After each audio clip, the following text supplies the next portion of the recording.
Good afternoon everyone. আজকে আমরা class 11 এর বায়োলজির খুব ইম্পর্ট্যান্ট একটা চ্যাপ্টার বায়োমলিকিউলস সেটা নিয়ে আলোচনা করব। আজকে আমরা জাস্ট কার্বোহাইড্রেট অ্যান্ড প্রোটিন এই পার্টটা নিয়ে ডিটেলে আলোচনা করব। নেক্সট ক্লাসে বাকি পার্ট মানে লিপিড এনজাইমস এগুলো থাকবে। তো চলো আমরা স্টার্ট করে দিই।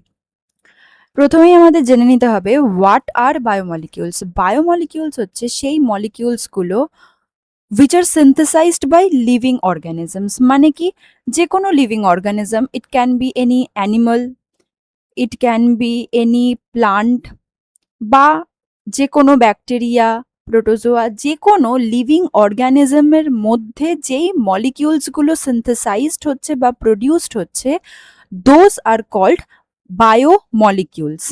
এবং এই বায়োমলিকিউলসের মেইনলি দুটো ক্যাটাগরি রয়েছে। কিসের ওপর ডিপেন্ড করে না, তাদের মলিকিউলার ওয়েটের ওপর ডিপেন্ড করে। যদি molecular weight is less than 1000 dalton হয়, সেই বায়োমলিকিউলসগুলোকে আমরা বলছি মাইক্রো বায়োমলিকিউলস। এবং এই যে মাইক্রো বায়োমলিকিউলস, এদেরকেই কিন্তু আমরা জাস্ট সিম্পলি বায়োমলিকিউলস বলে চিনি। কিন্তু যাদের molecular weight is greater than 1000 dalton, তাদেরকে বলা হচ্ছে কি ম্যাক্রো বায়োমলিকিউলস। এবার যদি এক্সাম্পলে আসি, মাইক্রো মানে একদম ছোট, মানে বেসিক ইউনিট যেগুলো, for example amino acid, nucleotides, মানে কি এরা হচ্ছে একদম বেসিক ইউনিট। এরা বেসিক ইউনিট এবং এরা পাশাপাশি লিঙ্কড হয়ে হয়ে হয়ে হয়ে একটা কিছু তৈরি করছে। তাহলে যেই বেসিক ইউনিটগুলো আমরা শুনবো তারা হচ্ছে ম্যাক্সিমাম বায়োমলিকিউলসের আন্ডারে যাচ্ছে। এবং এই বেসিক ইউনিটসগুলো পরপর লিঙ্কড হয়ে যেই একটা বড় মলিকিউলস তৈরি করছে তারা হচ্ছে ম্যাক্রোমলিকিউলস বা ম্যাক্রো বায়োমলিকিউলস। ফর এক্সাম্পল একটা প্রোটিনস, এই একটা প্রোটিনের মধ্যে অনেক অ্যামাইনো অ্যাসিডস থাকছে, তাহলে একটা অ্যামাইনো অ্যাসিড হয়ে যাচ্ছে মাইক্রোবায়োমলিকিউল, আর একটা প্রোটিন হয়ে যাচ্ছে কি ম্যাক্রোবায়োমলিকিউল। সিমিলারলি পলিস্যাকারাইড, অনেকগুলো মনোস্যাকারাইড থাকছে বা অনেকগুলো মনোমার থাকছে। নিউক্লিক অ্যাসিড, তো এরা হচ্ছে কি একটা এগ্রিগেটেড, মানে অনেকগুলো বেসিক ইউনিট পরপর জোড়া লেগে একটা ম্যাক্রোবায়োমলিকিউল তৈরি হয়েছে। এবার primary metabolites and secondary metabolites, এটা হচ্ছে তাদের নিড বা নেসেসিটি কতটা। নিড আমি যদি বলি যে আমাদের বডির যে ফাংশনস বা ফিজিওলজিক্যাল যে ফাংশনসগুলো রয়েছে, এগুলো ফুলফিলড হতে যে কোনো বায়োমলিকিউলস কতটা দরকার বা তারা কতটা এসেনশিয়াল, তারা না হলে কি হবেই না কাজগুলো, নাকি হয়েও যেতে পারে। এই পুরো জিনিসটার উপর ডিপেন্ড করে আমরা সেটাকে দুটো ক্যাটাগরিতে ডিভাইড করতে পারি। One is primary metabolites and second one is secondary metabolites. তাহলে প্রাইমারি মেটাবোলাইটস কোনটাকে বলছে? Required for an organisms normal cellular activity. Primary মানে কি একদম প্রাইমারি যে বেসিক ফাংশনগুলো হতে হবে বডিতে, সেগুলো ঠিকঠাকভাবে যাতে পারফর্মড হতে পারে, তাই জন্য এই প্রাইমারি মেটাবোলাইটসগুলো দরকার। These are essential for our bodies. হ্যাঁ, এবার আওয়ার বডিজ বলতে শুধু হিউম্যান কাইন্ড না, আমি প্লান্টস, অ্যানিমালস সব কিছু মিলিয়ে বলছি। For example amino acid, carbohydrate, fatty acid, nucleic acid. তাহলে ভেবে দেখো, যদি অ্যামাইনো অ্যাসিড না থাকে কোনো প্রোটিন সিনথেসাইজড হবে না। আচ্ছা, যদি কার্বোহাইড্রেটস না থাকে আমরা এনার্জি পাবো না। ফ্যাটি অ্যাসিড না থাকলে বিভিন্ন ধরো কোনো ফ্যাট তৈরি হচ্ছে না। ফ্যাটের যা যা ফাংশনস রয়েছে, কিছু এনার্জি দিচ্ছে, কিছু আমাদের ভিটামিনসকে ডিজলভ করছে, সেই ফাংশনগুলো হবে না। নিউক্লিক অ্যাসিড যদি না থাকে, বুঝতেই পারছো জেনেটিক মেটেরিয়াল তৈরি হবে না। তো these are some primary metabolites which are needed to perform some physiological activities within our body. এবার চলে আসছে কি সেকেন্ডারি মেটাবোলাইটস। সেকেন্ডারি মেটাবোলাইটস কোনগুলোকে বলবো? which are derived from primary metabolites, এবং এগুলো খুব যে আমাদের নেসেসিটি আছে এদের সেরকম না, হলেও হয় না হলেও না হয়। এবং এরা কখন তৈরি হচ্ছে না, letter growth phases in specific organism. সবার মধ্যে তৈরিও হচ্ছে না, কিছু কিছু জিনিস কিছু কিছু স্পেসিফিক অর্গানিজমের মধ্যে তৈরি হচ্ছে। এবং কখন তৈরি হচ্ছে না, লেটার গ্রোথ ফেজে, একদম আর্লিয়ার ফেজে যেগুলো প্রাইমারি মেটাবোলাইট সেগুলো তৈরি হয়ে যাচ্ছে, লেটার ফেজে তৈরি হবে কিন্তু এই সেকেন্ডারিগুলো। ফর এক্সাম্পল কোনো পিগমেন্ট, যেমন অ্যান্থোসায়ানিন, কোনো ফ্রুটসে থাকতে পারে, কোনো ফ্লাওয়ার্সে থাকতে পারে, রেড বা পার্পল কালার দিতে পারে। এসেনশিয়াল অয়েল যেটা আমরা প্লান্টস থেকে পাচ্ছি, যেমন লেমন গ্রাস অয়েল। আচ্ছা, কোনো অ্যালকালয়েড, অ্যালকালয়েড হচ্ছে একটা বেস যার মধ্যে নাইট্রোজেন থাকবেই, ঠিক আছে, এবং এরা উইক বেস হয়, খুব বেশি পাওয়ারফুল হয় না। তো এরা হচ্ছে তোমার সব সেকেন্ডারি মেটাবোলাইটস এর মধ্যে যাচ্ছে, যেমন মরফিন হচ্ছে একটা সেকেন্ডারি মেটাবোলাইট। তাহলে এগুলো কি খুব এসেনশিয়াল? না, এগুলো না হলেও আমাদের চলে যায়।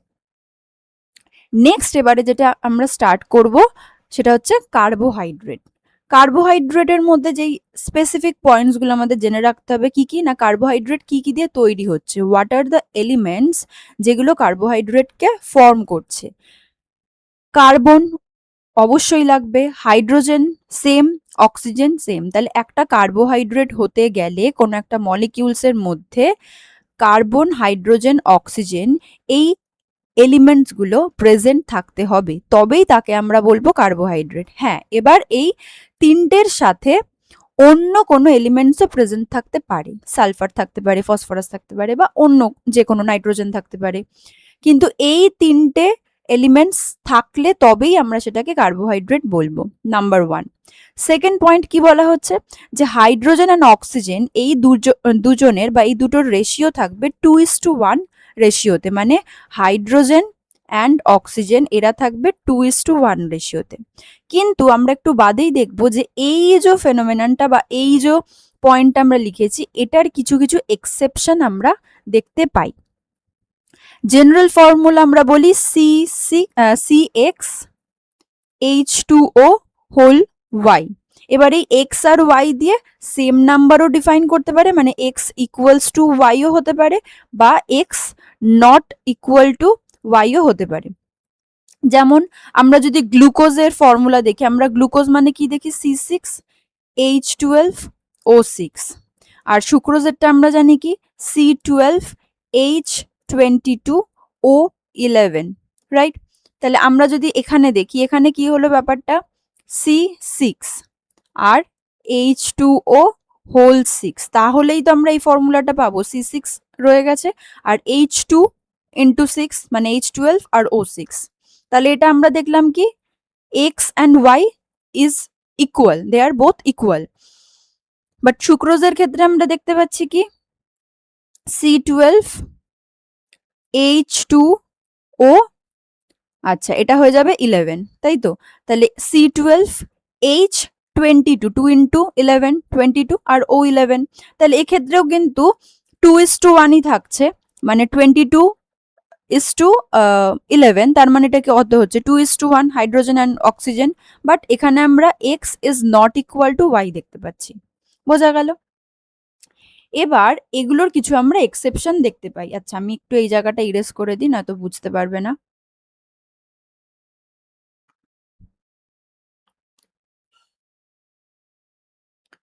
ওকে, তো এই যে যেটা বললাম যে এক্স অ্যান্ড ওয়াই বা H is to অক্সিজেন, যেটা তার কিছু আমরা এক্সেপশন দেখতে পাই। কিরকম? কিছু কিছু কার্বোহাইড্রেটস আছে, they do not confirm the general formula, মানে কি এই যে CXH2O হোল ওয়াই, আচ্ছা এটা কিন্তু কোথাও এরকমও দেখতে পারবে, ঠিক আছে, মানে XY এর জায়গায় MN শো করে। তো সবই একই ব্যাপার, জাস্ট আমাকে মাথায় রাখতে হবে যে এই নাম্বারগুলো কি শো করছে বা কি ডিনোট করছে। তো এখানে যেটা এক্সেপশনে বলা হয়েছে যে কিছু কার্বোহাইড্রেটস আছে, they do not confirm the general formula. For example rhamnose, এটা জেনারেলি আমরা প্লান্টসের মধ্যে বা ফাঙ্গাসের মধ্যে দেখতে পাই, ঠিক আছে, অ্যানিমাল অরিজিনে জেনারেলি এটা থাকে না। তো এখানে কি দেখতে পাচ্ছি, C6H12O5। তাহলে এখান থেকে যদি আমরা হাইড্রোজেন ইস টু অক্সিজেন দেখি, কি হচ্ছে, 12:5 হচ্ছে। এটাকে আর সিম্পলিফাই করা যাবে না, তাহলে এটা কিন্তু 2:1 রেশিওতে নেই। নেক্সট হচ্ছে ডিঅক্সিরাইবোস, ডিএনএ তে যেটা থাকে, C5, এখানে লিখছি উপরে, C5H10O4। তাহলে এখানে যদি দেখি 10:4 হচ্ছে, তাহলে এটা কত হবে, 5:2 হবে। তাহলে এখানেও কিন্তু আমরা 2:1 রেশিওতে দেখতে পাচ্ছি না। তাহলে দিজ আর সাম এক্সেপশনস যেখানে দেখতে পাবো যে carbohydrates, but they do not possess the 2:1 ratio of hydrogen and oxygen. এটা একটা গেল। সেকেন্ড, আরো কিছু এক্সেপশন থাকে যেখানে উল্টো ফেনোমেননটা হয়, মানে তাদের মধ্যে 2:1 রেশিও থাকছে between hydrogen and oxygen, but তারা কার্বোহাইড্রেট না। ফর এক্সাম্পল অ্যাসিটিক অ্যাসিড, কি দেখতে পাচ্ছি অ্যাসিটিক অ্যাসিডে C2H4O2, ঠিক আছে, তাহলে 4:2 মানে 2:1। কিন্তু অ্যাসিটিক অ্যাসিড এটা তো কোনো কার্বোহাইড্রেট না। সেম ল্যাকটিক অ্যাসিডের জন্য তাই হচ্ছে C3H6O3, তাহলে 6:3 হচ্ছে এটা, তার মানে এটাও আমাকে 2:1ই দেবে, কিন্তু এটাও কিন্তু কোনো কার্বোহাইড্রেট না। তাহলে এইগুলো হচ্ছে কিছু এক্সেপশন, খুব ইম্পর্টেন্ট, যে প্রথমে আমরা দেখলাম যে দে আর কার্বোহাইড্রেটস, কিন্তু তাদের মধ্যে 2:1 রেশিও নেই বিটুইন হাইড্রোজেন অ্যান্ড অক্সিজেন। আবার অন্য একটা দিকে দেখলাম যে 2:1 রেশিও রয়েছে, but they are not carbohydrates. তো এরকম কিছু এক্সেপশন যখন আমরা পড়বো, সেটা কিন্তু আমাদের জন্য খুবই ইম্পর্টেন্ট হয়ে যায়। তাহলে আমরা কার্বোহাইড্রেট বলতে মেইনলি কি বুঝতে পারি, যে polyhydroxy aldehydes or ketones and their derivatives. Polyhydroxy মানে কি, তাদের মধ্যে হাইড্রক্সিল গ্রুপ থাকবে, আর অ্যালডিহাইড, অ্যালডিহাইড মানে কি CHO গ্রুপ থাকবে, আর কিটোনস মানে হচ্ছে C+O গ্রুপ থাকবে।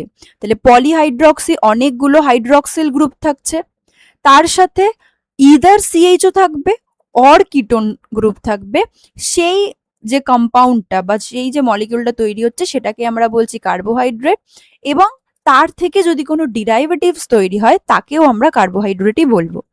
এবার কার্বোহাইড্রেটের কিছু আমরা ক্লাসিফিকেশন দেখে নিই। প্রথমেই আসছে কি মনোস্যাকারাইড। মনোস্যাকারাইড মানে কি, একদম simple sugar which can not be hydrolysed into simple forms. একদম যে সিম্পলেস্ট ফর্ম সেটাকে আমরা বলছি monosaccharide.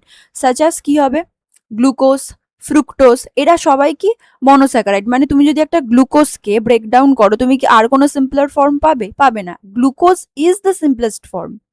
Same goes for fructose, একদম সিম্পল ফর্ম। এটাকে আমি যতই হাইড্রোলাইজ করি, মানে ওটাকে ভেঙে দিই, আমি কিন্তু আর সিম্পল ফর্ম পাবো না। তো এরা হয়ে যাচ্ছে কি একদম মনোস্যাকারাইড। নেক্সট আসছে কি ডাইস্যাকারাইড, যারা which are composed of 2 monosaccharides by linked by glycosidic bond.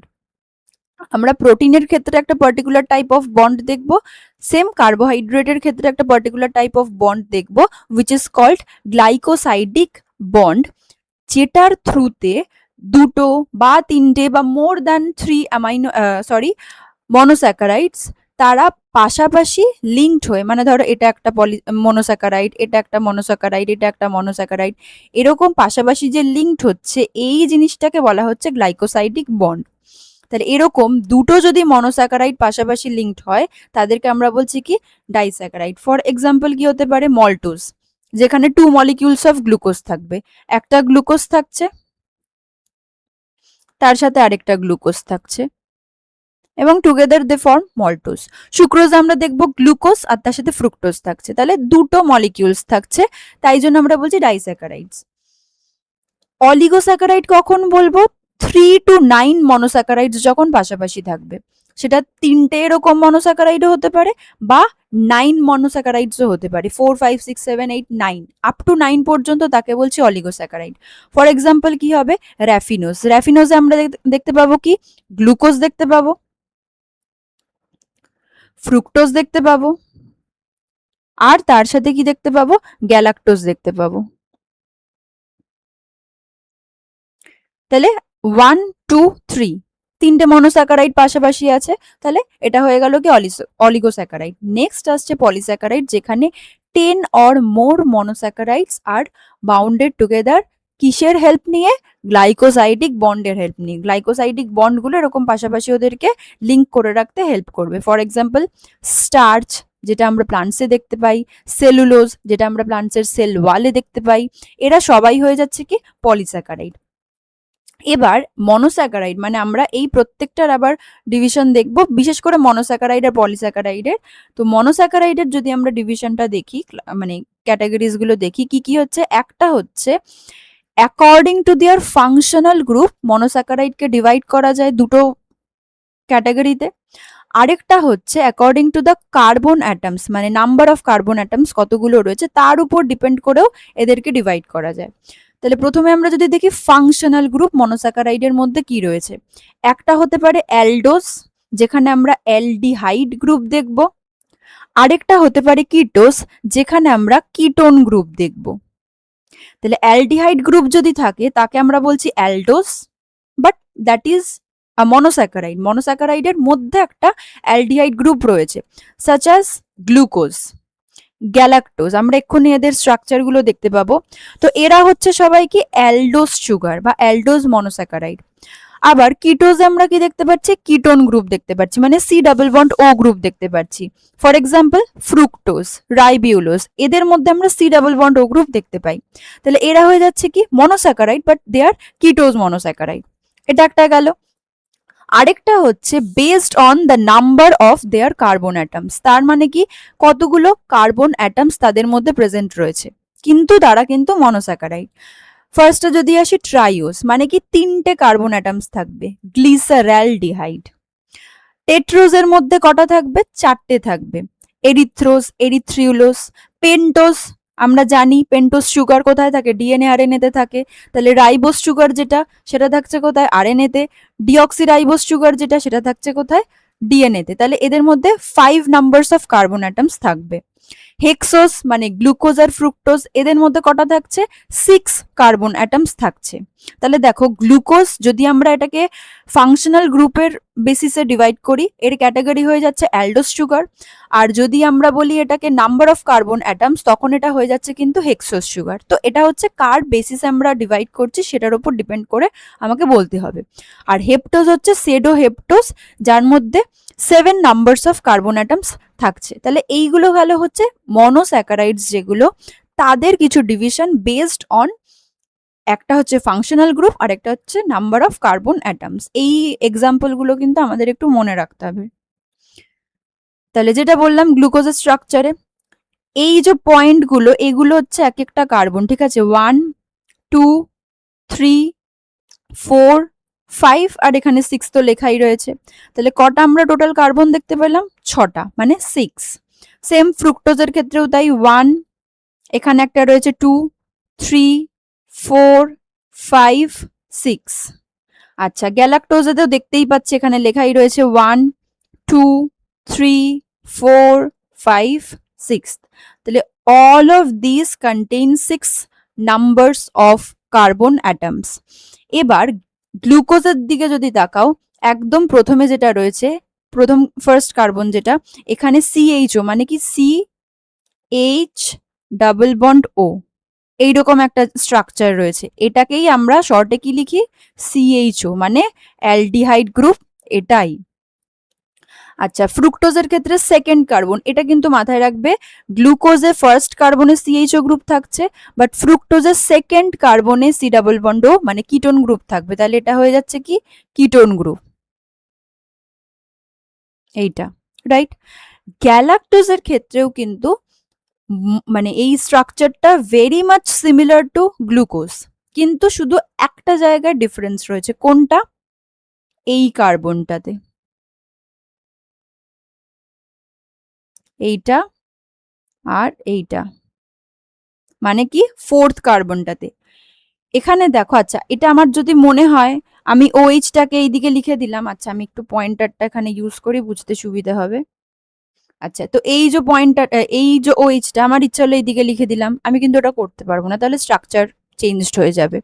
বা এখানে এইচ এর পরে এখানে এইচ লিখলাম, ওএইচ এখানে লিখলাম না, স্ট্রাকচারটাই এইভাবে লিখতে হবে, ঠিক আছে। আর এগুলো অবশ্যই প্র্যাকটিস করতে হবে, ঠিক আছে।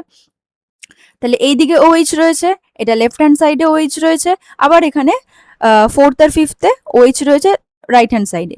কিন্তু গ্যালাক্টোজে যদি দেখো, second carbon same, first carbon তো সেমই রয়েছে, সেকেন্ড কার্বনও সেম, থার্ড কার্বনও সেম, ফোর্থ কার্বনে লেফট হ্যান্ড সাইডে এইচ রয়েছে, আর এখানে লেফট হ্যান্ড সাইডে ওএইচ বা হাইড্রক্সিল গ্রুপ রয়েছে। এই একটা অ্যারেঞ্জমেন্টের জন্য কিন্তু নামটাই বা মলিকিউলার অ্যারেঞ্জমেন্টটাই পুরোপুরি চেঞ্জ হয়ে গেল, অ্যাটমিক অ্যারেঞ্জমেন্ট। তাহলে এই বুঝতেই পারছো যে এখানে আমরা ইচ্ছে হলো চেঞ্জ করে দিলাম, এটা কখনোই করা যাবে না। তাহলে এখানে রয়েছে এইচটা লেফট হ্যান্ড সাইডে, এখানে এইচটা রাইট হ্যান্ড সাইডে। এই একটা অ্যারেঞ্জমেন্টের জন্য একটা হয়ে যাবে গ্লুকোজ আর একটা হয়ে যাবে গ্যালাক্টোজ। বাট এটাও কিন্তু মানে গ্যালাক্টোজটাও কিন্তু অ্যালডিহাইড গ্রুপ এর মধ্যে রয়েছে, তার মানে এটাও একটা অ্যালডোজ সুগার। বোঝা গেল? আর যেটা বললাম স্ট্রাকচারগুলো কিন্তু অবশ্যই প্র্যাকটিস করতে হবে, ভেরি ভেরি ইম্পর্টেন্ট। ঠিক আছে? ওকে, নেক্সট আসছে কি ডাইস্যাকারাইড। তাহলে আমাদের এতদূর হয়ে গেল মনোস্যাকারাইড। এবার আমরা দেখবো ডাইস্যাকারাইড, মানে যার মধ্যে টু মনোস্যাকারাইড ইউনিটস থাকবে, দুটোই থাকবে। ডাই মানে কি? টু। আচ্ছা, তাহলে এখানে কোন বন্ড থাকবে? সেম। কার্বোহাইড্রেট মানেই সেখানে গ্লাইকোসাইডিক বন্ডই থাকছে। আমরা যদি ল্যাকটোজের কথা বলি, এখানে আমরা একটা পাবো গ্লুকোজ আর একটা পাবো গ্যালাক্টোজ, মানে 1 molecule of glucose 1 molecule of galactose. মল্টোজের কথা আগেই বললাম, একটা গ্লুকোজ আর একটা গ্লুকোজ, মানে দুটোই গ্লুকোজ মলিকিউল। আর সুক্রোজের ক্ষেত্রে একটা গ্লুকোজ একটা ফ্রুক্টোজ।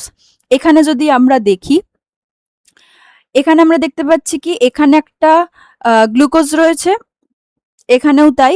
তার মানে এই যে মাঝখানের যেই বন্ডটা, লেজারটা, এই যে মাঝখানের যে এই বন্ডটা, এটাকেই কিন্তু বলা হচ্ছে গ্লাইকোসাইডিক বন্ড। এবার বলো গ্লাইকোসাইডিক বন্ড কোন কোন অ্যাটমস এর মধ্যে তৈরি হচ্ছে? একটা মলিকিউলের কার্বন অ্যাটম, মানে ফার্স্ট কার্বন অ্যাটম, আরেকটার ফোর্থ কার্বন অ্যাটম, এদের দুজনের মধ্যে লিঙ্ক থাকবে। এবং কিরকম লিঙ্ক থাকবে? ফার্স্ট এরটার অক্সিজেনের সাথে, ফোর্থ এরটার হাইড্রোজেনের।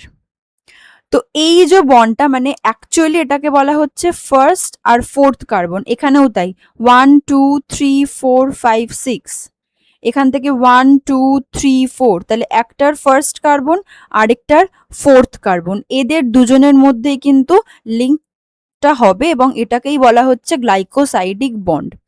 ওই জন্য 1,4 গ্লাইকোসাইডিক বন্ড অনেক সময় বলা হয়ে থাকে, যেহেতু একটার 1 আরেকটার ফোর্থ, এই দুটো কার্বনের মধ্যে লিঙ্কটা থাকছে।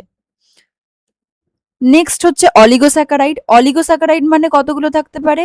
3 থেকে 9 পর্যন্ত, একটু আগেই বললাম। ফর এক্সাম্পল ট্রাইস্যাকারাইড, তার মধ্যে কি আসবে? র্যাফিনোজ আসবে। র্যাফিনোজে গ্লুকোজ থাকবে, ফ্রুক্টোজ থাকবে, গ্যালাক্টোজ থাকবে। টেট্রাস্যাকারাইডের মধ্যে স্ট্যাকাইওস থাকবে, যার মধ্যে একটা গ্লুকোজ, একটা ফ্রুক্টোজ আর 2 মলিকিউলস অফ গ্যালাক্টোজ থাকবে। তাহলে 1 2 3 4, চারটে হয়ে গেল। তাহলে এরা হয়ে যাচ্ছে কি অলিগোস্যাকারাইড।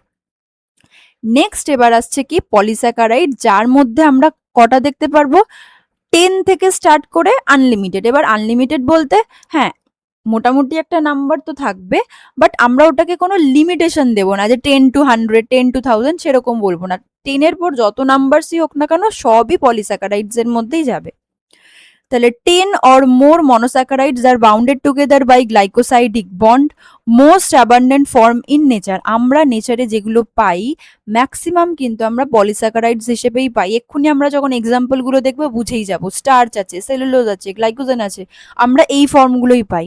ওগুলো যখন আমরা ইনটেক করি বা ইউজ করি তখন আমরা ওগুলোকে একদম মনোস্যাকারাইডে কনভার্ট করে তারপর ইউজ করি। ঠিক আছে? তো এবার এই পলিস্যাকারাইডস এর যদি আমরা ডিভিশন দেখি বা ক্যাটাগরি দেখি, এর দুটো পার্ট হয়, একটা হচ্ছে হোমো পলিস্যাকারাইড, আরেকটা হচ্ছে হেটারো পলিস্যাকারাইড।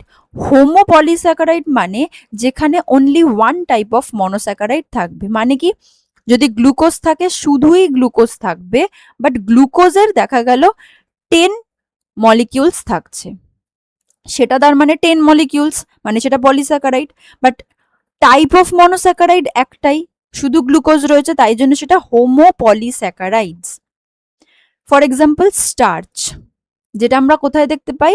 প্লান্টস এর মধ্যে দেখতে পাই। মানে প্লান্টস কি করছে? গ্লুকোজটাকে ফটোসিনথেসিসের থ্রুতে, ফটোসিনথেসিস এটার থ্রুতে কি তৈরি করছে? গ্লুকোজ তৈরি করছে। এবার গ্লুকোজটা যেটুকুন ওর কাজে লাগছে, বাকিটাও নিজের মধ্যে স্টোর করে রাখছে। যখন ও স্টোর করবে তখন কিন্তু ওটাকে স্টার্চ ফর্মেই স্টোর করবে, ওটাকে গ্লুকোজ ফর্মে করবে না, স্টার্চে কনভার্ট করে সেটাকে স্টোর করবে। আবার যখন ওর ওই স্টার্চটাকে ইউটিলাইজ করতে হবে, এই স্টার্চ থেকে ও গ্লুকোজ ফর্ম করবে, তারপরে ও ওটাকে ইউজ করবে বা ইউটিলাইজ করবে।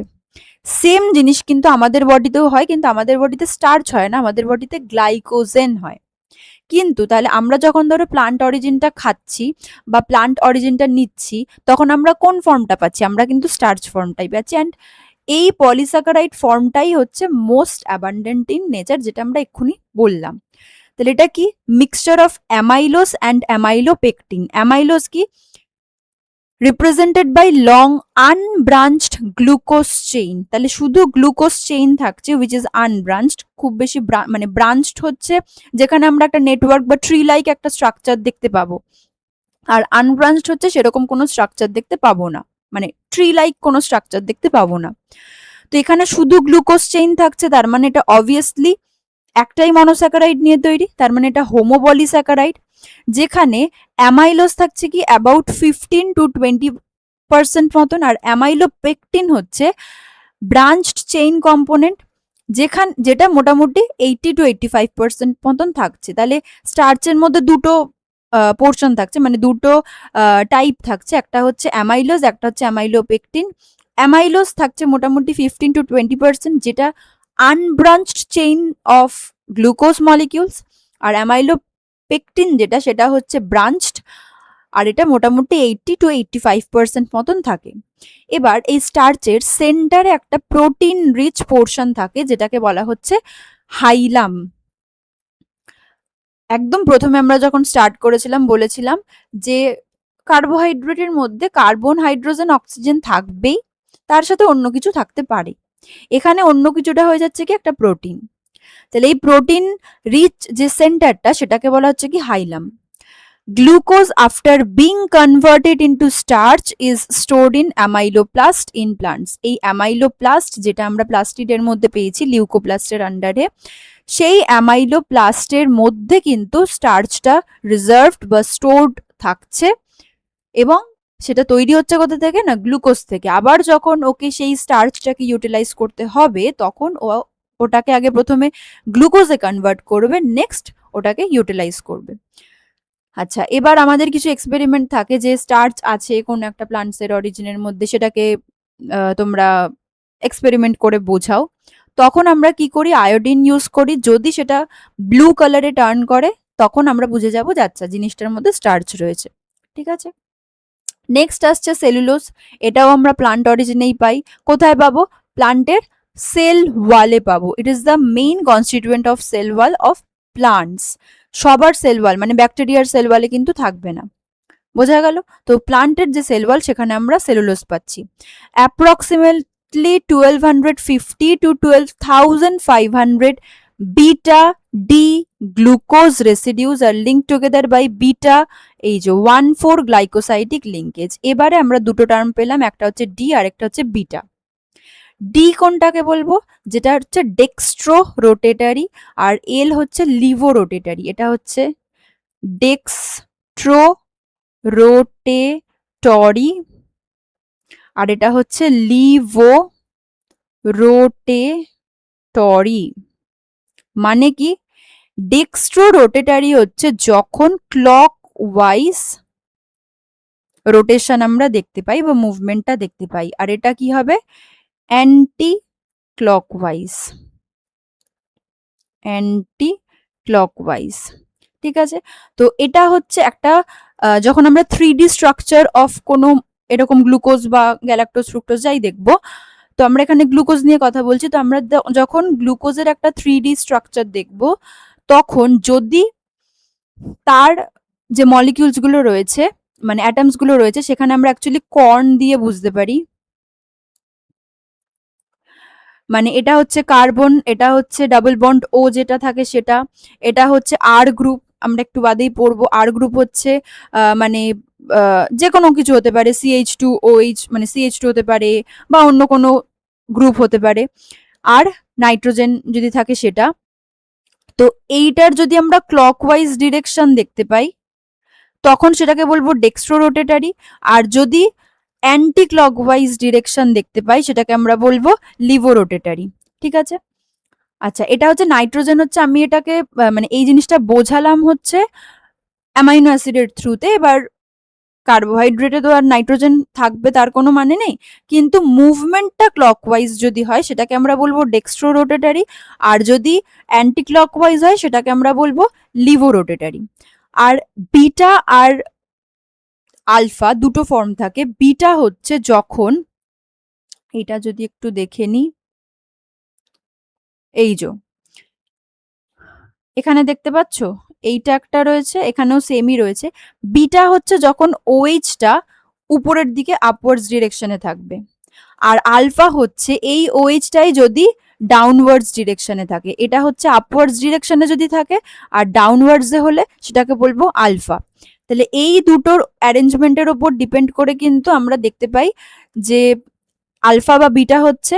আর যদি ডেক্সট্রো রোটেটারি হয় তার মানে ওর মুভমেন্টটা হচ্ছে ক্লকওয়াইজ, তাই জন্য সেটা হচ্ছে ডি। যেটা আমরা ম্যাক্সিমাম ফর্মে দেখতে পাই, গ্লুকোজের ম্যাক্সিমাম ফর্ম ডিতেই হয়, মানে ক্লকওয়াইজ রোটেশনই দেখা যায়। আর যদি সেটা অ্যান্টি ক্লকওয়াইজ হয় তাকে আমরা বলবো লিভো রোটেটারি। তাহলে সেলুলোজের মধ্যে যেটা থাকছে, ডি গ্লুকোজ থাকছে মানে ক্লকওয়াইজ ডিরেকশন দেখতে পাবো, আর বিটা মানে ওইচটা আপওয়ার্ডস ডিরেকশনে থাকবে। ঠিক আছে, এবং তারা পাশাপাশি লিঙ্কড থাকছে কিসে না বিটা 1,4 গ্লাইকোসাইডিক লিঙ্কেজ, এক্ষুনি বললাম। তাহলে একটার ফার্স্ট কার্বনের সাথে আরেকটার ফোর্থ কার্বন লিঙ্কড থাকছে, তাই জন্য 1,4 glycosidic linkage. Humans we can not digest cellulose, কেন? কারণ আমাদের মধ্যে আলফা অ্যামাইলেজ থাকে। অ্যামাইলেজ ইজ অ্যান এনজাইম যেটা কোনো একটা কার্বোহাইড্রেটকে ডাইজেস্ট করতে পারে, কিন্তু আমাদের মধ্যে যে অ্যামাইলেজটা থাকে সেটা আলফা অ্যামাইলেজ, কিন্তু এখানে যেটা থাকছে সেটা বিটা গ্লুকোজ। ওই জন্য এই আলফা অ্যামাইলেজটা কিন্তু সেলুলোজকে ডাইজেস্ট করতে পারে না। আর it acts as roughage in human diet preventing constipation. তাহলে আমাদের সেলুলোজ কি দরকার? অবশ্যই দরকার, এটা রাফেজ হিসেবে কাজ করে, যেটা আমাদের কনস্টিপেশন প্রিভেন্ট করতে হেল্প করে। নেক্সট এবার চলে আসছে কি গ্লাইকোজেন। তাহলে এই দুটো যেটা আমরা পড়লাম সেটা হচ্ছে প্লান্ট অরিজিনের মধ্যে। এই ডেক্সট্রো আর লিভো রোটেটারি এটা আমাদের কেমিস্ট্রিতে খুব ভালোভাবে বোঝানো হয়। তো এটা জাস্ট এখানে আমাদের যেটা কাজে লাগবে, যেটা বললাম, একটা হচ্ছে ক্লকওয়াইজ, একটা হচ্ছে অ্যান্টি ক্লকওয়াইজ, এটা মিরর ইমেজ দিয়েও বোঝা যায়। তো এই জিনিসটা জাস্ট জেনে রাখো যে D for dextro rotatory, L for laevo রোটেটারি।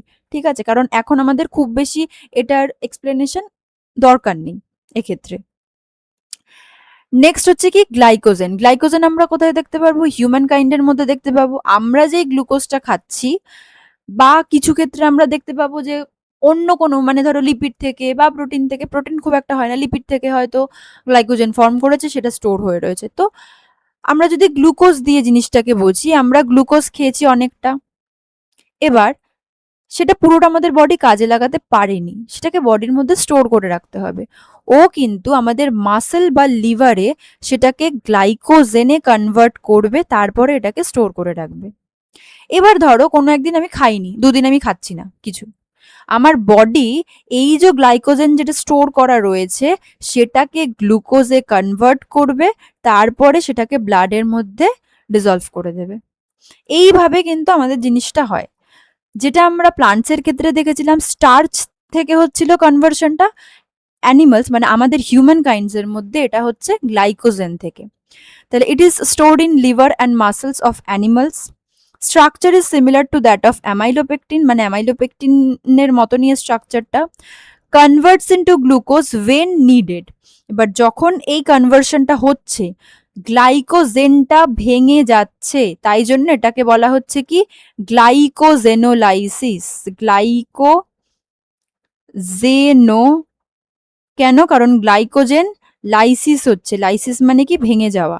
তাহলে দুটো টার্ম আমরা পেলাম, একটা হচ্ছে গ্লাইকোজেন, লাইসিস হচ্ছে, দুটোকে একদম মার্চ করে বলা হচ্ছে গ্লাইকোজেনোলাইসিস। আর এটা কিন্তু যেরকম আমরা স্টার্চ দেখেছিলাম আয়োডিনের কন্ট্যাক্টে এসে ওটা ব্লু কালার হয়ে গেছিল, এটা হয়ে যাবে রেড কালার। নেক্সট আসছে কি ইনিউলিন। ইনিউলিন আমরা পাচ্ছি কি made up of 30 to 35 beta D fructose. আমরা যখন স্টার্চ দেখলাম তখন আমরা কি দেখলাম, সরি সেলুলোজ যখন দেখলাম তখন দেখলাম বিটা ডি গ্লুকোজ, আর এখানে পাচ্ছি বিটা ডি ফ্রুক্টোজ। তাহলে ফ্রুক্টোজের ডেক্সট্রো রোটেটারি আর বিটা যে অ্যারেঞ্জমেন্টটা সেটা শো করবে, হেন্স ইট ইজ কল্ড ফ্রুক্টোসেন। এটা খুব ইম্পর্টেন্ট, এটা দেয় শর্ট কোয়েশ্চেনে, ঠিক আছে? তো ইনিউলিনকে যেহেতু এটার মধ্যে বিটা ডি ফ্রুক্টোজ ইউনিটস থাকছে এবং ফ্রুক্টোজ থাকছে অ্যাবাউট 30 to 35 মলিকিউলস, তাই জন্য এটাকে বলছে ফ্রুক্টোসেন।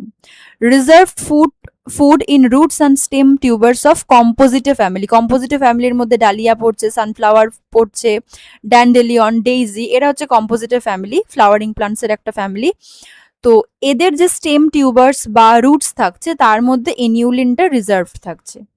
অ্যান্ড আরেকটা পাচ্ছি কি আমরা পেকটিন, যেটা polymer of galacturonic acid, and this is hygroscopic. Hygroscopic মানে হচ্ছে অ্যাটমসফিয়ার থেকে ময়েশ্চারটাকে অ্যাবজর্ব করে। যেমন আমি বলি ধরো টেবিল সল্ট, NaCl, হাইগ্রোস্কোপিক। বর্ষাকালে দেখবে হঠাৎ করে টেবিল সল্ট যেটা মানে ধরো টেবিলে যেটা রয়েছে সেটার মধ্যে একটা জল জল জল জল ব্যাপার হয়ে গেছে, একটু মানে ক্লাম্প হয়ে গেছে টেবিল সল্টটা। কেন? কারণ ও হাইগ্রোস্কোপিক ইন নেচার। বর্ষাকালে কি হয়, হিউমিডিটি বেশি থাকছে, অনেক H2O ময়েশ্চার ঘুরে বেড়াচ্ছে অ্যাটমসফিয়ারে, ও ওটাকে কি করছে, টেনে নিচ্ছে, মানে অ্যাবজর্ব করে নিচ্ছে। তাহলে পেকটিনও এরকম একটা হাইগ্রোস্কোপিক ইন নেচার। তাহলে এত দূর আমরা পড়লাম কি হোমোপলিস্যাকারাইড। এবার চলে আসছে কি হেটারোপলিস্যাকারাইড। তার মানে কি এখানে মোর than one type of monosaccharide present থাকবে। তাহলে এতক্ষণ যা যা পড়েছি, হয় একটার মধ্যে গ্লুকোজ থাকলে গ্লুকোজই থেকেছে, ফ্রুক্টোজ থাকলে ফ্রুক্টোজই থেকেছে, বা গ্লুকোজের একটা ব্রাঞ্চ থাকতে পারে বা আনব্রাঞ্চ থাকতে পারে কিন্তু সেটা গ্লুকোজই থেকেছে। কিন্তু হেটারোপলিস্যাকারাইডের মধ্যে আমরা পাবো কি more than one type of monosaccharide পাবো। For example mucopolysaccharide, mixture of amino sugars and uronic sugars. Two types of sugars থাকছে, একটা অ্যামাইনো সুগার্স থাকছে, একটা ইউরোনিক সুগার্স থাকছে। They form the ground substance of intercellular matrix of connective tissue. আমাদের যে connective tissue যেগুলো রয়েছে তাদের মেন ম্যাট্রিক্স যেটা, সেটাকে ফর্ম করতে মিউকোপলিস্যাকারাইডটা দরকার হয়। আর এগার এগার আমাদের খুব ফেমাস একটা জিনিস, যেটা মেইনলি রেড অ্যালগি থেকে পাওয়া যায়। And this is very much important কিসের জন্য না, কালচার মিডিয়া তৈরি করতে, for the growth of bacteria and fungi. আমরা যখন ল্যাবরেটরিতে দেখব, বা আমাদের হয়তো ক্লাস 11-12 থাকবে না, বাট হায়ার স্টাডিজ যারা করবে তারা অবশ্যই এটা দেখতে পারবে যে ব্যাকটেরিয়া বা ফাঙ্গাস কিছু গ্রো করাতে হচ্ছে, তার একটা পেট্রি ডিশের মধ্যে কালচার মিডিয়া তৈরি করতে হচ্ছে। সেখানে কিন্তু এগার এগার জেলটা আমাদের দরকার হয়ে থাকে। এবং আমাদের কিছু daily uses, for example medicine, কিছু ক্যাপসুল জাতীয় কিছু জিনিস তৈরি করতে, কসমেটিক্সের ক্ষেত্রে, লেদার ইন্ডাস্ট্রিতে এগার এগার খুব ইউজ করা হয়, ঠিক আছে? আচ্ছা, নেক্সট আমাদের কিছু ফাংশনস চলে আসছে অফ কার্বোহাইড্রেটস। তো এতক্ষণ আমরা যেগুলো যেগুলো দেখলাম আর একটু বলে দিই। হোমোপলিস্যাকারাইড, হেটেরোপলিস্যাকারাইড। হোমোপলিস্যাকারাইড হচ্ছে যার মধ্যে ওয়ান টাইপ অফ মনোস্যাকারাইড থাকবে, যেমন আমরা পেয়েছি কি স্টার্চ, গ্লুকোজ, সরি সেলুলোজ, এই দুটো হচ্ছে আমাদের প্লান্টস অরিজিনে থাকছে। গ্লাইকোজেন পেলাম, ইনিউলিন পেলাম, পেকটিন পেলাম। আর হেটেরোপলিস্যাকারাইডস এর মধ্যে আমরা পেয়ে গেছি কি মিউকোপলিস্যাকারাইড অ্যান্ড এগার এগার, যার মধ্যে মোর than one type of monosaccharide থাকবে। তো এবার আমাদের চলে আসছে কিছু ফাংশনস অফ কার্বোহাইড্রেটস। তার মধ্যে প্রথমেই আসছে কি মনোস্যাকারাইড আমাদের কি করছে, ইট প্রোভাইডস এনার্জি। ধরো খুব গরম পড়েছে, আসলাম রোদ থেকে, এসে নুন চিনির জল খেয়ে নিলাম, চিনি, তাই তো, ওটা সুক্রোজ। তাহলে ওটা যখন ব্রেকডাউন করছে, গ্লুকোজ আর ফ্রুক্টোজ তৈরি করছে, আমাদের ইনস্ট্যান্ট এনার্জি দিয়ে দিচ্ছে।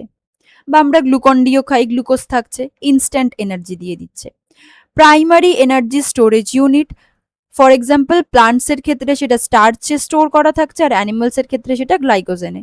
যদি আমি অনেকদিন কিছু না খাই, মানে ফর এক্সাম্পল 2 to 3 days আমি কিছু না খেয়ে রয়েছি, আমি কি কিছুই কাজ করতে পারবো না? পারবো। আমার বডির মধ্যে যে গ্লাইকোজেনটা রয়েছে আমাদের বডির মধ্যে, সেইগুলো ব্রেকডাউন হয়ে গ্লুকোজ তৈরি করবে, সেই গ্লুকোজটা আমাদের এনার্জি প্রোভাইড করবে। স্ট্রাকচারাল কম্পোনেন্ট, সেলুলোজ, যেটা কিনা প্লান্টসের যে সেল ওয়াল সেখানে থাকছে, মানে তার মেইন কম্পোনেন্ট। আচ্ছা, কাইটিন থাকছে ফাঙ্গাস আর আর্থ্রোপডসের যে সেল ওয়াল, তার একটা মানে মেইন কম্পোনেন্ট হচ্ছে কাইটিন, যেটা একটা কার্বোহাইড্রেট। আর পেপটাইড ও গ্লাইক্যান এটা ব্যাকটেরিয়ার সেল ওয়াল তৈরি করতে হেল্প করছে। তাহলে এগুলো সবই কিন্তু সেল ওয়ালের কম্পোনেন্ট, ঠিক আছে, এটা ভুলে যাবে না। মানে এখানে হয়তো মেনশন করা নেই, এরা সবাই হচ্ছে সেল ওয়ালের কম্পোনেন্ট। আচ্ছা, কম্পোনেন্টস অফ জেনেটিক মেটেরিয়াল, এই যে পেন্টোজ সুগার, রাইবোজ, ডিঅক্সিরাইবোজ, এগুলো আমরা পেলাম, সবই জেনেটিক মেটেরিয়ালের কম্পোনেন্ট। যদি না থাকতো জেনেটিক মেটেরিয়াল তৈরি হতো না। গ্লাইকোপ্রোটিন কি, এনজাইম তৈরি করছে, হরমোনস তৈরি করছে, কিছু ক্যারিয়ার প্রোটিনস তৈরি করছে যেগুলো রিসেপ্টরেরও কিছু প্রোটিন থাকে।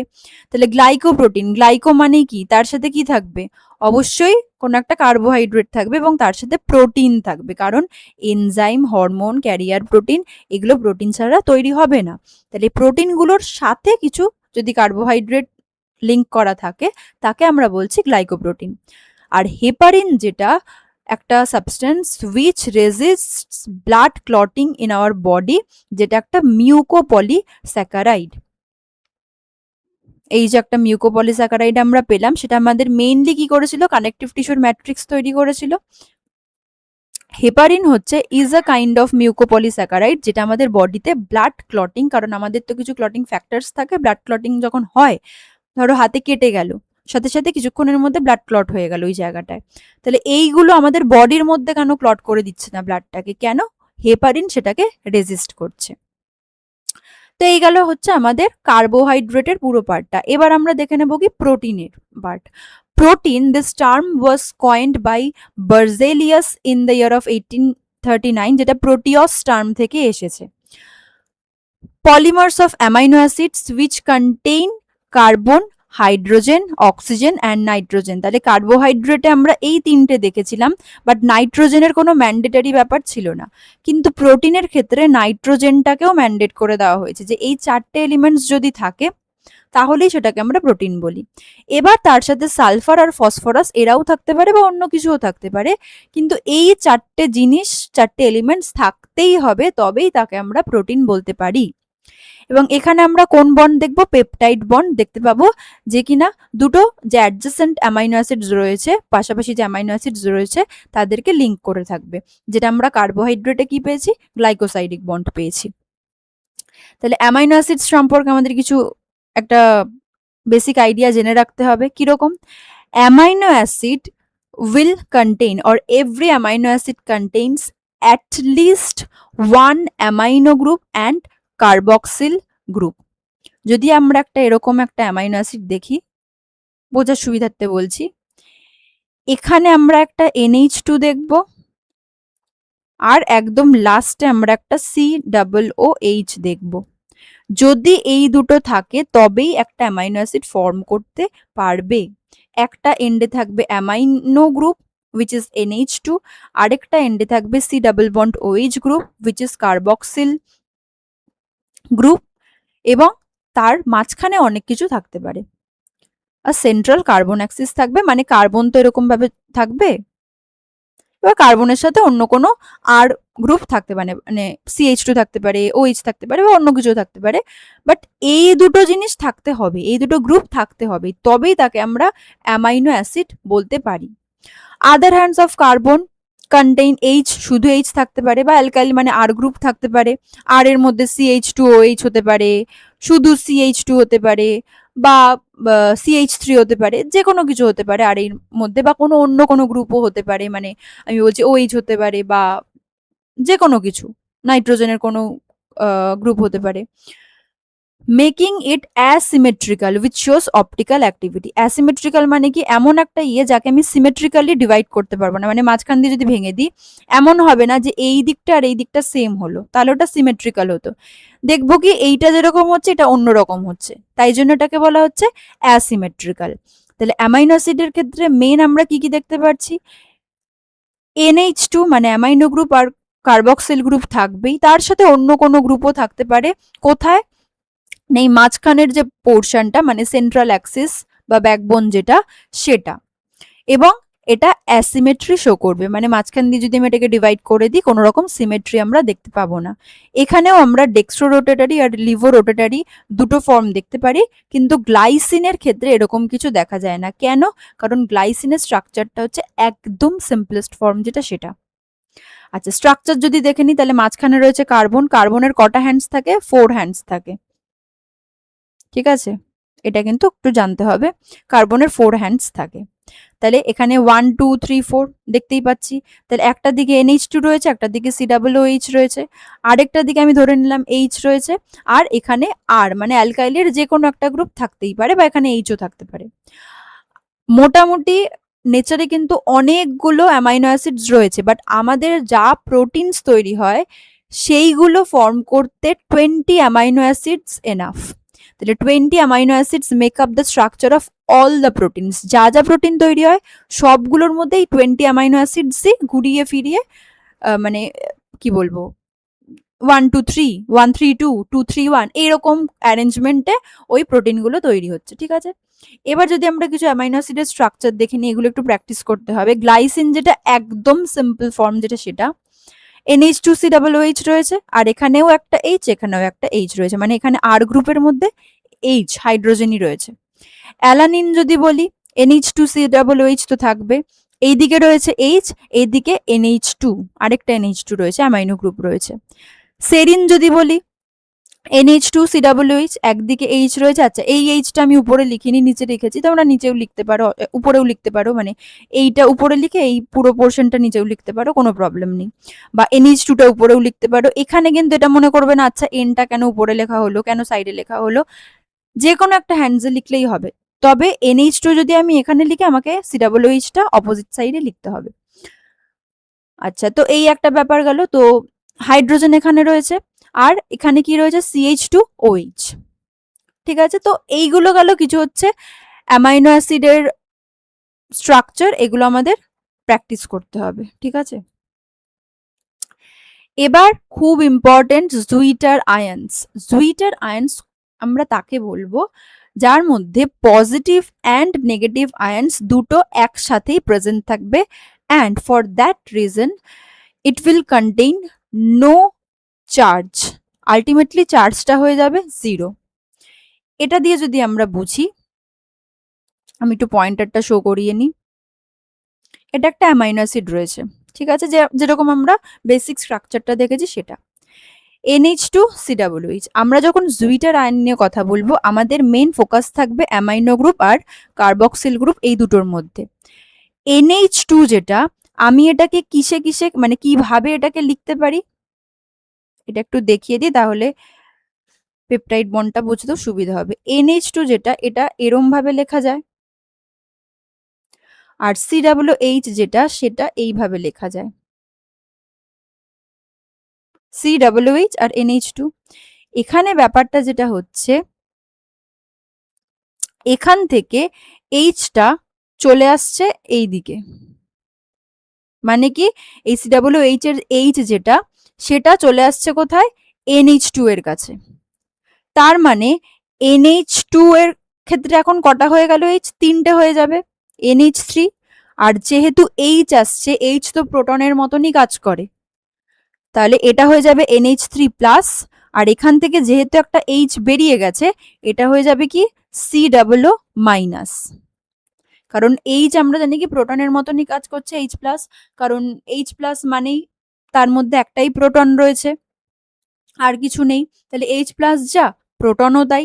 তাহলে যখনই এটা এখানে চলে আসলো, অ্যামাইনো গ্রুপের সাথে অ্যাড হয়ে গেল, NH3+ হয়ে গেল, আর যেহেতু এখান থেকে বেরিয়ে গেছে, এটা হয়ে গেছে কি মাইনাস। এবার আমরা দেখতে পাচ্ছি কি দুটো আয়ন্স এখানে ফর্ম করেছে, একটা পজিটিভ, একটা নেগেটিভ, বা দুটো চার্জ আছে, পজিটিভ আর নেগেটিভ, কিন্তু জিনিস দুটো একসাথেই আছে, মানে একটা মলিকিউলের মধ্যেই রয়েছে।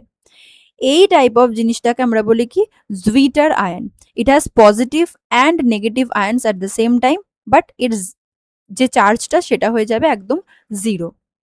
Amino acids contain an amino group and carboxylic group. একটা হচ্ছে বেসিক, একটা হচ্ছে acidic. NH2 group is stronger and takes up H+ from the COOH group.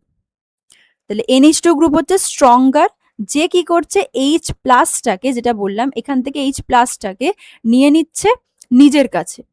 কাজে COOH যেটা ছিল, ওর থেকে H+ বেরিয়ে যাচ্ছে, ও হয়ে যাচ্ছে, ও নিজে হয়ে যাচ্ছে COO-, আর যার কাছে চলে গেল সে হয়ে গেল কি NH3+.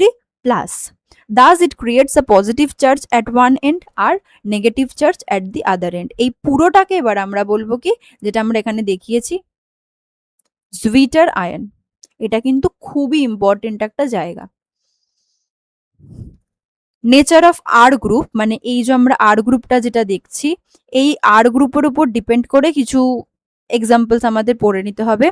কার্বক্সিলিক অ্যাসিড গ্রুপ যদি থাকে, মানে একটা তো কার্বক্সিলিক অ্যাসিড গ্রুপ থাকবেই, বাট আর এই যে জায়গাটা, এখানে যদি আমরা কার্বক্সিলিক অ্যাসিড লিখি, এখানে ধরো NH2 পড়েছি, মানে এটা অ্যামাইনো গ্রুপ. সেম এখানে যদি আমরা একটা কার্বক্সিলিক গ্রুপ দেখি, সেটাকে আমরা বলবো কার্বক্সিলিক অ্যাসিড গ্রুপ.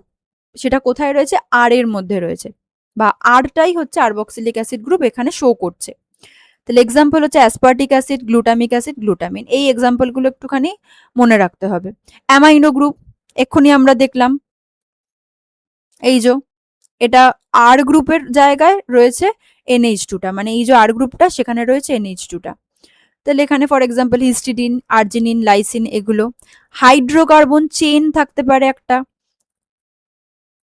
এই যে হাইড্রোকার্বন চেইন আরো লম্বা হতে পারে এখানে.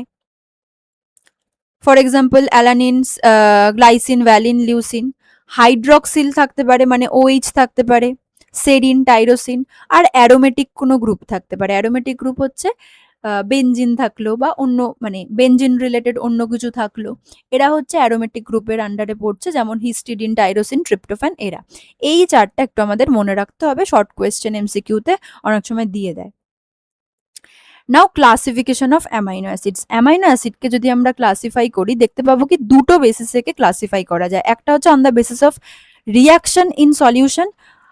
সেখানে আমরা দেখতে পাবো কি একটা অ্যাসিডিক, একটা বেসিক, একটা নিউট্রাল. মানে অ্যামাইনো অ্যাসিডটা কোনো সলিউশনে কিরকম রিয়াক্ট করছে বা কিরম ভাবে তার রিয়াকশনটা হচ্ছে, তার উপর ডিপেন্ড করে এটার তিনটে ক্লাসিফিকেশন হয়, বা তার তিনটে ক্লাস হয়. কি কি? Acidic, basic and neutral. Acidic কোনটাকে বলবো? যেখানে একটা NH2 বা অ্যামাইনো গ্রুপ থাকবে আর দুটো কার্বক্সিলিক অ্যাসিড গ্রুপ থাকবে. একটু আগেই আমরা বললাম কি অ্যামাইনো গ্রুপ হচ্ছে বেসিক আর কার্বক্সিলিক অ্যাসিড গ্রুপ হচ্ছে অ্যাসিডিক. তাহলে যদি একটা অ্যাসিডিক গ্রুপ বেশি থাকে, তাহলে ওর নেচার অফ রিয়াকশনটা কি হবে? অ্যাসিডিক হবে.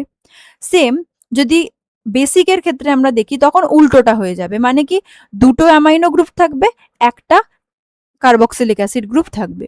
আর নিউট্রাল মানে কি? 1:1, মানে একটা অ্যামাইনো গ্রুপ থাকছে, দুটো কার্বক্সিলিক অ্যাসিড গ্রুপ থাকছে. এবার এটা গেল হচ্ছে on the basis of reaction in solution, কিভাবে রিয়াক্ট করছে.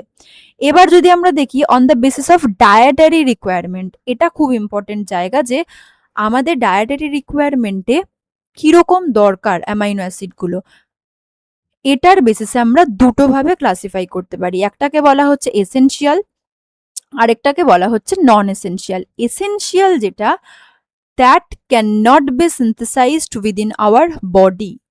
তার মানে আমার বডিতে এটা সিনথেসাইজড হতে পারছে না, আমাকে ডায়েটারির মাধ্যমে, মানে ফুড রিকোয়ারমেন্টস এর মাধ্যমে বডিতে এটাকে ইনটেক করাতে হবে. কেন? কারণ এই অ্যামাইনো অ্যাসিড গুলো 20 যে অ্যামাইনো অ্যাসিডস আমরা পড়লাম, তাদের প্রত্যেকটা অ্যামাইনো অ্যাসিড কিন্তু এসেনশিয়াল. কেন? For making the proteins within our body. তার মধ্যে যেটা এসেনশিয়াল পড়ছে, সেটা হচ্ছে 9টা অ্যামাইনো অ্যাসিড রয়েছে, যেটা আমাদের বডি নিজে প্রডিউস করতে পারে না.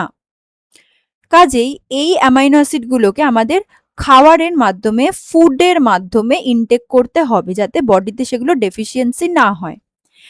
কিন্তু নন এসেনশিয়াল যেগুলো, তারা can be synthesised within the body. কাজেই আমার যদি খাবারের মধ্যে সেই অ্যামাইনো অ্যাসিড গুলো নাও থাকে, প্রবলেম হবে না, বডি সেগুলো নিজে সিনথেসাইজ করে নিতে পারছে. এই দুটো কিন্তু খুব ইম্পর্টেন্ট. এসেনশিয়ালের মধ্যে 9টা অ্যামাইনো অ্যাসিড থাকছে, বাকি যে 11 amino acids, those are included in non essential amino acids, এবং together they form amino acid pool আমরা বলি, যার মধ্যে এই পুরো অ্যামাইনো অ্যাসিড গুলো থাকছে, এবং তারা মিক্স অ্যান্ড ম্যাচ করে কিন্তু বিভিন্ন প্রোটিনস তৈরি করছে. নাও খুব ইম্পর্টেন্ট, স্ট্রাকচার অফ প্রোটিনস. এবার এই প্রোটিনের মধ্যে আমরা দেখতে পাবো যে অ্যামাইনো অ্যাসিড গুলো কিভাবে লিঙ্ক হচ্ছে, তারপরে কিছু কমপ্লেক্স স্ট্রাকচার তৈরি হচ্ছে এবং আলটিমেটলি প্রোটিনটা গিয়ে তৈরি হচ্ছে। এটা কিন্তু একবারে হয় না, স্টেপ বাই স্টেপ হয়। তো প্রথমে আমরা দেখব কি এর প্রাইমারি স্ট্রাকচার। প্রাইমারি স্ট্রাকচার হচ্ছে একদম বেসিক স্ট্রাকচার, যেখানে amino acids are link together by peptide bond forming polypeptide.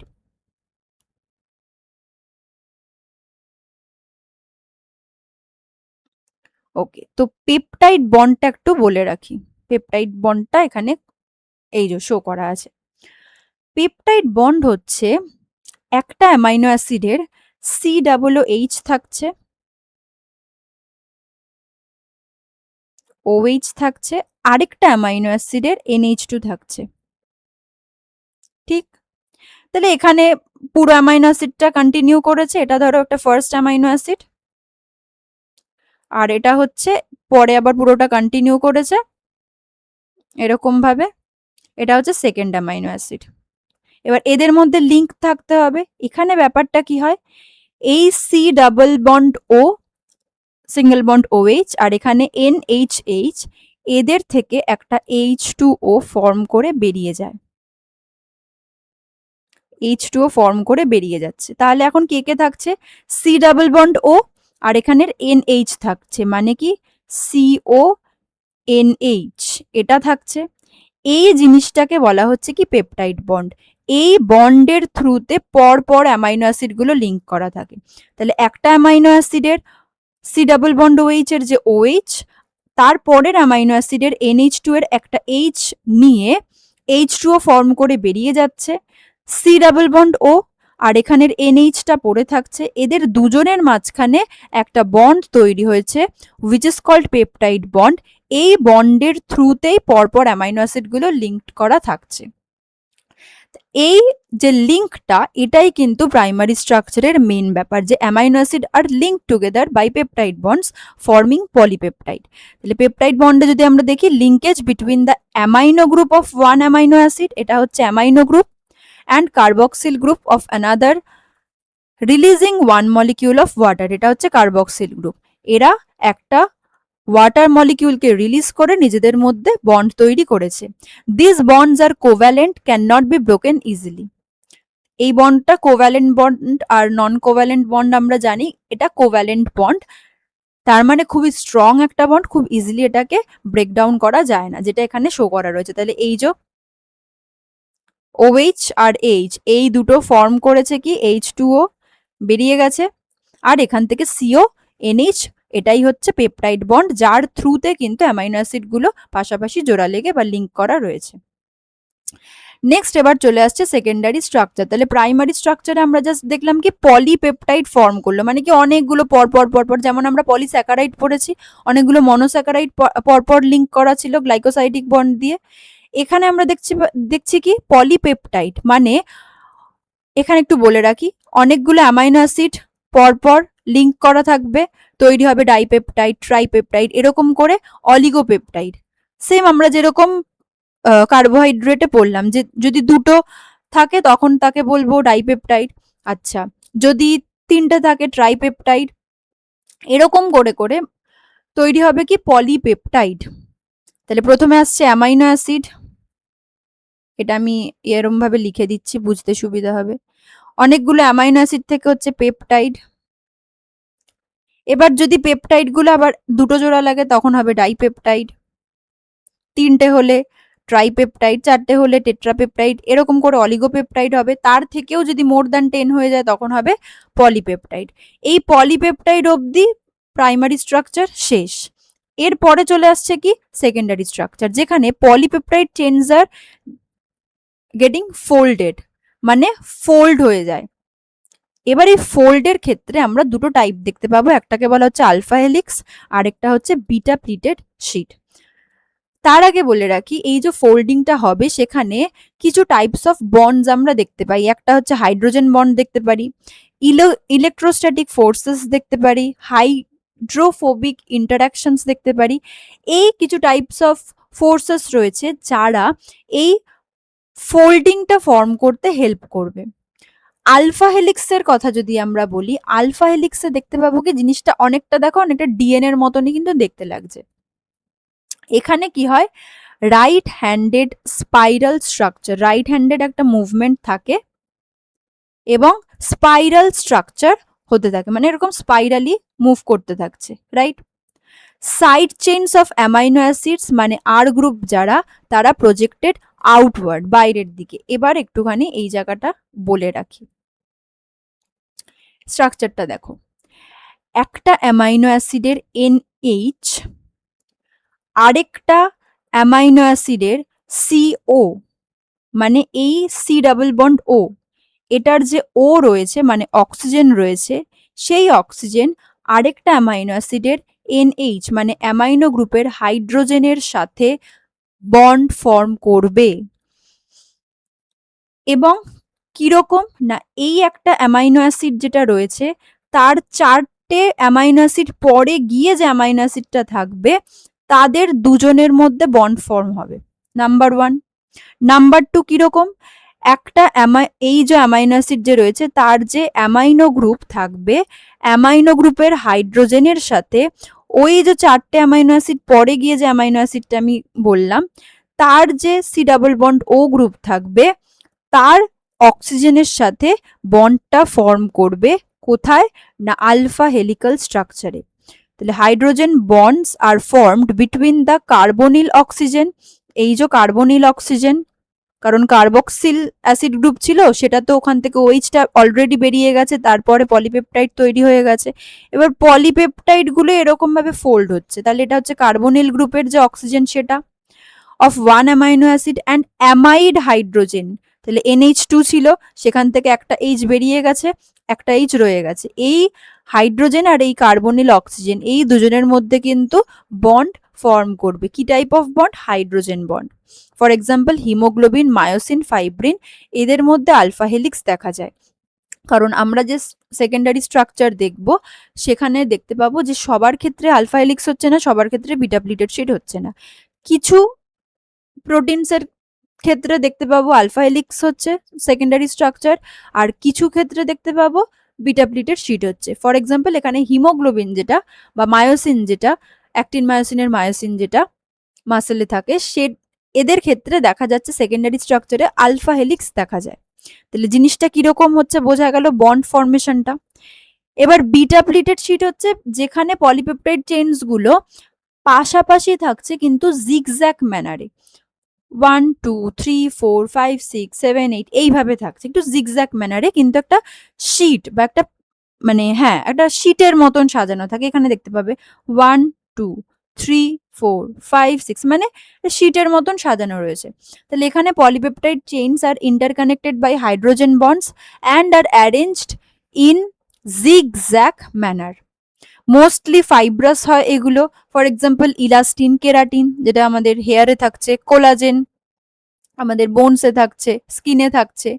Show this type of orientation, but some globular proteins for example lysozyme, কার্বক্সিপেপটাইডেজ, কিছু এনজাইম, এদের ক্ষেত্রেও এই জিনিসটা দেখা যায়।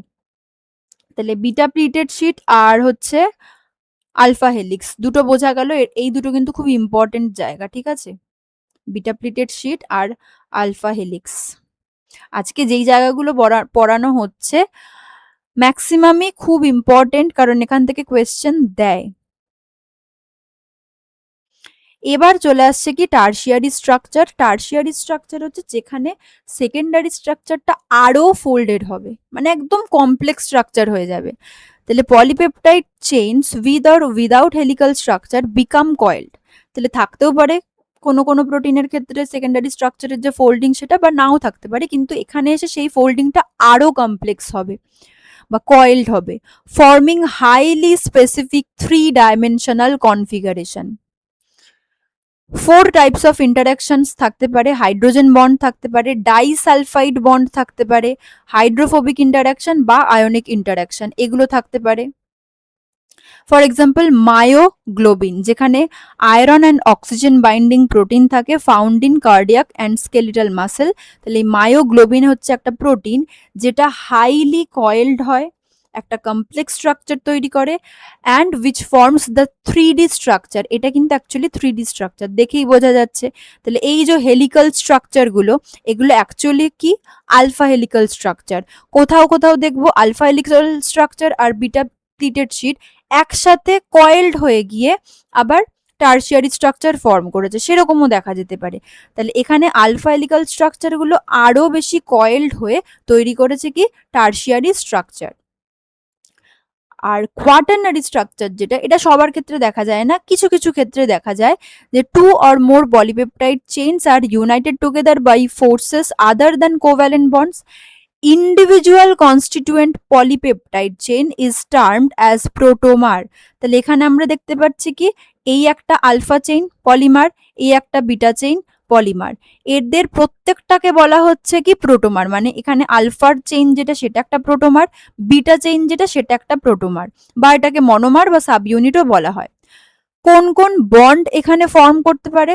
হাইড্রোজেন বন্ড ফর্ম করতে পারে, ইলেকট্রোস্ট্যাটিক অর সল্ট বন্ড, মানে ইলেকট্রোস্ট্যাটিক বন্ড যেটা সেটা, between the amino acids on the surface of polypeptides, for example hemoglobin constituting 4 polypeptide chains। তাহলে হিমোগ্লোবিনের মধ্যে 4টে পলিপেপটাইড চেইনস থাকছে and they are highly coiled together along with heme and iron। এই যে হিমের মধ্যেই থাকছে আয়রন, হিম part যেটা তার মধ্যেই আয়রন থাকছে, এবং আলফা চেইন থাকছে, বিটা চেইন থাকছে হিমোগ্লোবিনের। প্রত্যেকটাকে বলা হচ্ছে প্রোটোমার বা মনোমার, এবং তারা হাইলি কয়েলড হয়ে গিয়ে তৈরি করছে একটা হিমোগ্লোবিন। নাও প্রপার্টিজ অফ প্রোটিনের কথা যদি বলি, প্রোটিন কিন্তু অ্যাকচুয়ালি কালারলেস এবং টেস্টলেস। প্রোটিনের নিজের কোনো কালার থাকে না, homogeneous and crystalline, crystal form করবে, এবং হোমোজিনিয়াস ইন নেচার, মানে একদম ঠিকঠাক ভাবে প্রপারলি কোথাও বেশি রয়েছে কোথাও কম রয়েছে এরকম না, একদম ঠিকঠাক ভাবে তোমার মিলেমিশে থাকবে, স্প্রেড করা থাকবে, মানে এখানে বেশি এখানে কম এখানে আরো বেশি এরকম না, পুরো ইভেনলি সেটা ডিস্ট্রিবিউটেড থাকবে।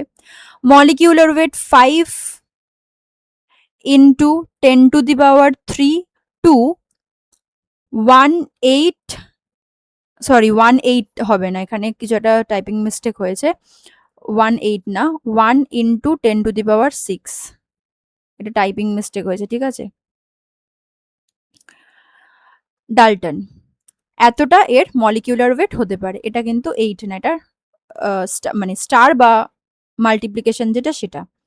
দে exhibit colloidal nature, colloid form করবে। কোলয়েড মানে কি একটা কোনো সলভেন্টের মধ্যে সেই যে পার্টিকলস গুলো সেগুলো একদম মিলেমিশে স্প্রেড করে থাকবে, হোমোজিনিয়াস যেটাকে আমরা বলছি, কিন্তু ডিজলভড হবে না।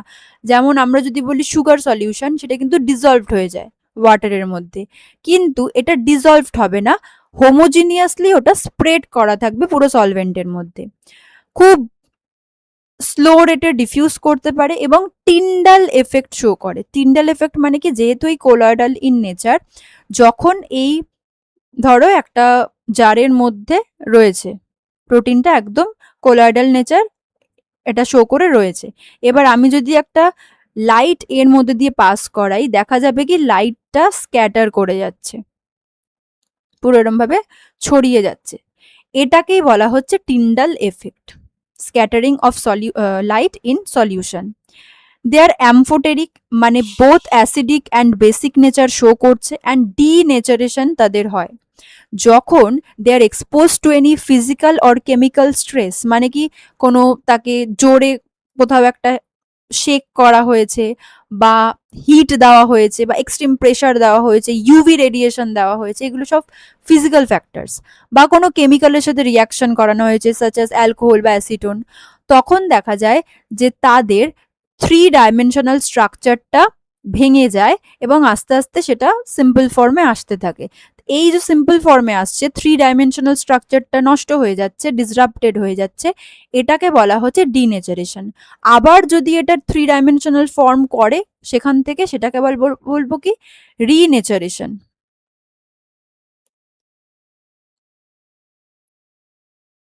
তাহলে ডিনেচারেশন হচ্ছে ভেঙে যাচ্ছে যখন, আর রিনেচারেশন হচ্ছে যখন ওটা আবার 3 ডাইমেনশনাল স্ট্রাকচার ফর্ম করছে।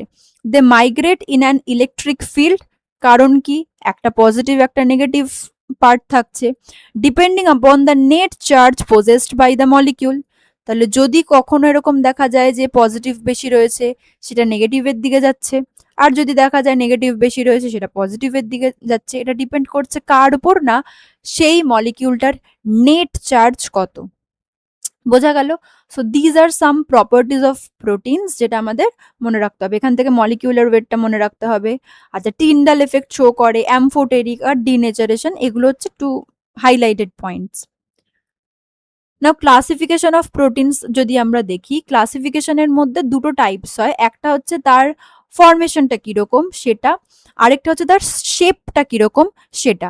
ফরমেশনের বেসিসে যদি আমরা দেখি, একটা হচ্ছে সিম্পল প্রোটিন, একটা হচ্ছে complex or conjugated protein. Simple protein হচ্ছে যেখানে জাস্ট অ্যামাইনো অ্যাসিড থাকছে, that is also just one type of amino acid. For example albumin, globulin, histone, এগুলো। অ্যালবুমিন কোথায় থাকছে? এগ হোয়াইট যেটা সেখানে থাকছে। হিস্টোন আমাদের ডিএনএ এর প্রপার তৈরি করতে হেল্প করছে। তো এগুলো হচ্ছে simple protein, just one amino acid থাকছে। বাট কমপ্লেক্স বা কনজুগেটেড প্রোটিন কি, তার সাথে একটা নন প্রোটিনিশিয়াস গ্রুপ যেটাকে আমরা প্রস্থেটিক গ্রুপ বলি সেটাও থাকবে। আমরা কার্বোহাইড্রেটের ক্ষেত্রে কি পড়েছিলাম? গ্লাইকোপ্রোটিন, এখানেও সেরকমই একটা এক্সাম্পল আছে। তাহলে এই নন প্রোটিনিশিয়াস পার্ট বা প্রস্থেটিক গ্রুপ কি রয়েছে তার উপর ডিপেন্ড করে প্রোটিনকে আবার কতগুলো ক্যাটাগরিতে ডিভাইড করা যায়। কিরকম? প্রথমেই আসছে কি গ্লাইকোপ্রোটিন, তার মানে কি প্রোটিনের সাথে কার্বোহাইড্রেট থাকবে, contains carbohydrate, for example antibodies, mucin, এগুলো কিন্তু সব গ্লাইকোপ্রোটিন। আচ্ছা, নেক্সট আসছে কি লাইপোপ্রোটিন। লাইপো মানে কি লিপিড থাকবে, lipid is present as the prosthetic group, যেমন লাইপোভিটালাইন। মেটালোপ্রোটিনস, মেটাল থাকবে, মেটালো কথাটা থেকে কি আসছে? মেটালস।